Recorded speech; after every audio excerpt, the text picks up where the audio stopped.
पिछली वीडियो में हमने सीखा था अवतल दर्पण से किरण आरेख बनाना, ठीक है। और जो आज का जो हमारा वीडियो है बच्चों, इसमें हम सीखेंगे कि उत्तल दर्पण से हम कैसे किरण आरेख बना सकते हैं, ठीक है बच्चों।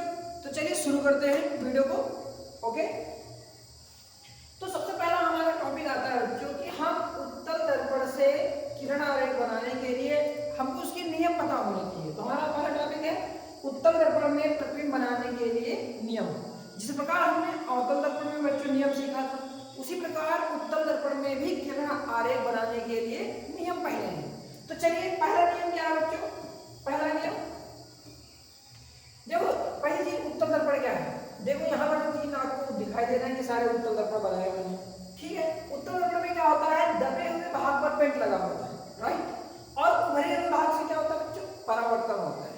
तो पहला रूल कहता है कि जो मुख्य अक्ष होते हैं, ठीक है, मुख्य अक्ष के समांतर आने वाली किरण, देखो मुख्य अक्ष के समांतर आने वाली किरण परावर्तन के उपरांत फोकस से आती हुई प्रतीत होती है। क्या मतलब बच्चों इसका? देखो इस दर्पण में इस तरफ तो पेंट लगा हुआ है, तो एक्चुअल में तो किरण उस तरफ जा नहीं रही बच्चों, बट ये क्या होती है, ये किरण यहाँ से रिफ्लेक्ट हो जाती है बाहर की ओर, ऊपर चली जाती है। लेकिन यहाँ से देखने पर ऐसा आपको लगेगा कि ये किरण जो है डैश करके यहाँ से आ रही है, ठीक है। चाहे इसको हम ऐसे समझ लें कि मुख्य अक्ष के समांतर आने वाली रेखा परावर्तन के उपरांत फोकस से आती हुई प्रतीत होती है। तो हमको क्या करना है, डैश करके इसको फोकस से गुजारना है, राइट। दूसरा रूल क्या है बच्चों? दूसरा रूल है वक्रता केंद्र सी की ओर जाने वाली रेखा परावर्तन के उपरांत उसी डायरेक्शन में, सी की ही डायरेक्शन में वापस लौट जाती है। कहने का मतलब है, देखो जैसे ये किरण रेखा आ रही है, इसको जाना है सी से, किधर से जाना है? सी से। अब दर्पण के इस तरफ तो पेंट लगा है, एक्चुअली तो आ नहीं सकते, तो हम इसको क्या करेंगे बच्चों? डैश करके इधर लाएंगे, ठीक है। और एक्चुअल में ये किरण जो है उसी तरह वापस लौट जाएगी। तीसरा नियम क्या है बच्चों? फोकस की ओर जाने वाली किरण परावर्तन के उपरांत मुख्य अक्ष के समांतर हो जाती है। मतलब अगर कोई किरण ऐसे फोकस की तरफ जा रही होगी तो इधर तो आ नहीं सकती, तो ये जब टकराएगी दर्पण से तो ये इस समांतर हो जाएगी, इस प्रकार से, ठीक है। क्योंकि उत्तल दर्पण में हमको दो किरण आरेख बनाने बच्चों, उसके लिए हमें एक ये फर्स्ट वाला रूल पता होना चाहिए और एक दूसरा वाला रूल पता होना चाहिए। हम इन्हीं दो रूल की मदद से, राइट, इन्हीं दो रूल की मदद से हम उत्तल दर्पण के किरण आरेख बच्चों बना लेंगे, ठीक है। तो चलिए आगे बढ़ाते हैं, देखते हैं, आगे बढ़ते हैं। अब ये उत्तल दर्पण है, ठीक है बच्चों। उत्तल दर्पण में हम कहाँ कहाँ वस्तु रख सकते हैं? क्योंकि देखो ये जो उत्तल दर्पण है इसमें क्या है, इसका जो घुमाव है वो इस तरह का है, इसमें जो फोकस होता है वो इस तरफ होता है, वक्रता केंद्र इस तरफ होता है, इस तरफ तो कुछ है ही नहीं। वस्तु हम किधर रखेंगे? इधर तो रख नहीं सकते क्योंकि इधर तो पेड़ लगा हुआ बच्चों, तो हम वस्तु को किधर रखेंगे? दर्पण के सामने। दर्पण के सामने रखने के लिए हमारे पास दो ऑप्शन है, या तो हम दर्पण के सामने यहाँ कहीं रख दें इस एरिया में, या फिर कहीं अनंत में वस्तु रख दें। तो दो ऑप्शन है हमारे पास, इसीलिए पहला ऑप्शन पढ़ रहे हैं, जब वस्तु अनंत पर हो। जब वस्तु कहां पर हो बच्चों? जब वस्तु अनंत पर हो, ठीक है।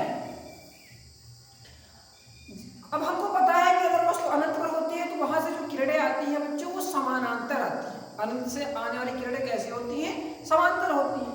तो चूंकि देखो इसमें बना भी है कि अनंत से किरणें आ रही हैं समांतर, ये देखो आप देखो इसमें जो है ये जो तीसरी किरण है बच्चों इसका कोई काम ही नहीं। हमको किरण आरेख बनाने के लिए कितनी किरण चाहिए?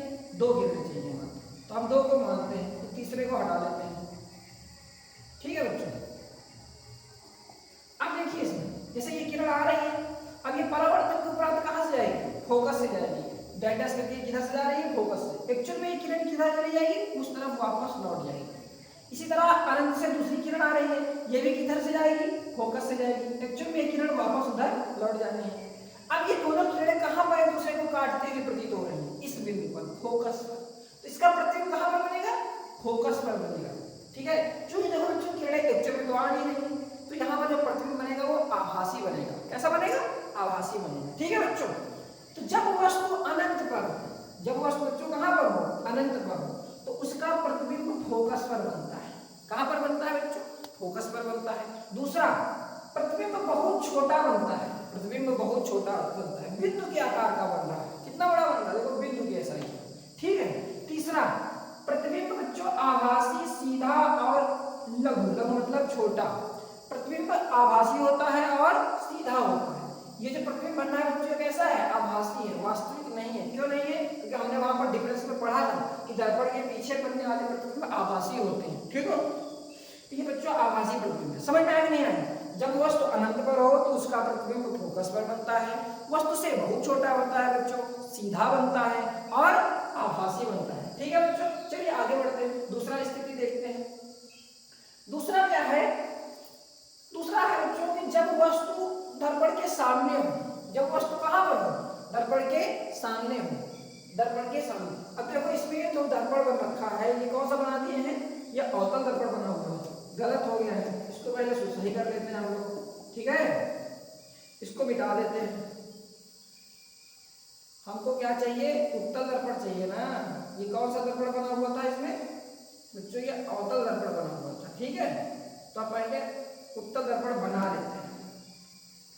ठीक है, तो ये हमने बना लिया है उत्तल दर्पण। ठीक है बच्चों, साइज को इसको हम छोटा कर लेते हैं, इसमें लगा देते हैं पेन।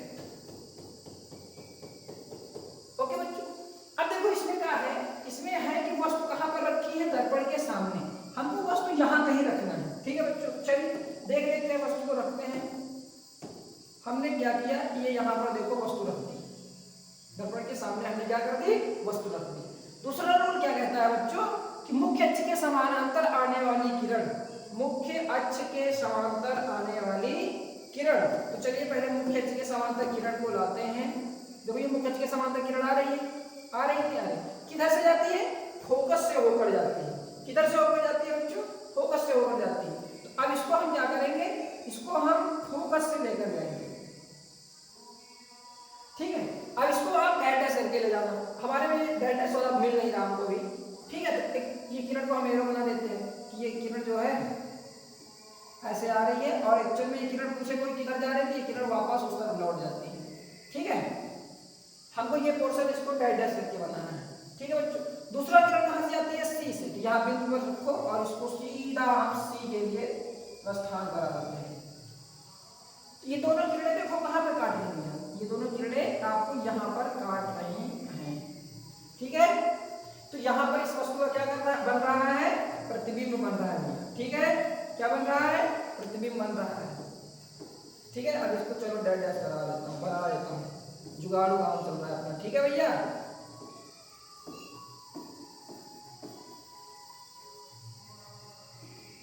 ठीक है, तो ये देखो एक्चुअल में किरणें आके वापस उस डायरेक्शन में वापस लौट रही हैं। ठीक है भैया, तो जब वस्तु दर्पण के सामने हो, जब वस्तु कहां पर हो, दर्पण के सामने हो, तो बच्चों उसका प्रतिबिंब दर्पण के पीछे बनता है।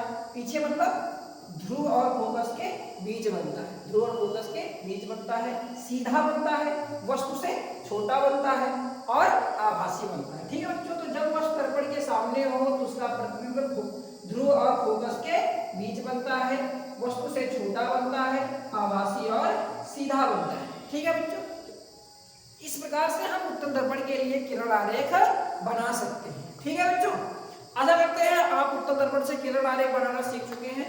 ठीक है, अगर आपको ये वीडियो अच्छा लगा तो वीडियो को लाइक कर लेना है, चैनल को सब्सक्राइब कर लेना है। ठीक है बच्चों, thanks for watching this video.